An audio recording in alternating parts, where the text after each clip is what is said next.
The president's buddy versus his budget bill. Elon Musk is ripping the House spending plan in a new post on social media. The world's richest man, who was officially working for the Trump administration until a few days ago, says that the outrageous and pork-filled bill is a disgusting abomination.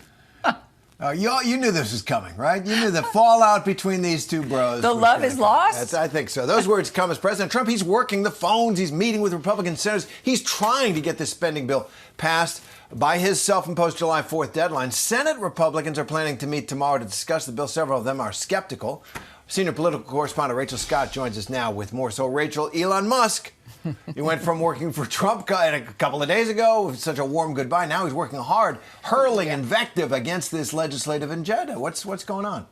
Well, Terry, I will tell you, I think people that are not laughing are probably Senate Republicans right now because they're trying to figure out what exactly to do with this. And especially administration officials over at the White House, they could not be happy about Elon Musk and his comments now really stepping up, criticizing this bill. Yes, just a few days ago, he said in a media interview that the bill could be big and beautiful, but perhaps not both. And now they're having to respond to someone who was serving in their own administration, working closely with the president, was one of the most powerful advisors. You see him there standing next to the president, next to the Resolute desk, and now he's weighing in. So we just heard from House Speaker Mike Johnson just moments ago. He said, with all due respect, my friend Elon is terribly wrong about the one big beautiful bill. But listen, Elon Musk does have the ear also of some Republicans since he has been now in this circle here in Washington, D.C. And a lot of Republicans, quite frankly, don't even need their criticisms from Elon Musk because they have their own concerns about this bill, including the level of spending, guys. Well, Republicans plan to meet tomorrow to discuss the bill. So what are we hearing from some of the holdouts? Yeah, I just got back from Capitol Hill. I was in the halls talking to several Republican senators. And I think the challenge here for so many is going to be not only just getting on board with the level of spending. They're looking at that CBO estimate, the Congressional Budget Office, which is an independent, nonpartisan organization, estimating it would add trillions of dollars to the deficit over the next 10 years. That goes against what Republicans are arguing. And that's Elon Musk. That's his whole argument, that it would undercut and undermine the push of what they were campaigning for back in November. Take a listen to what Senator Rand Paul had to say about what the president, also who has tacked him, but listen to what he has to say about the bill. I don't make it personal at all. I like the president, supported the president.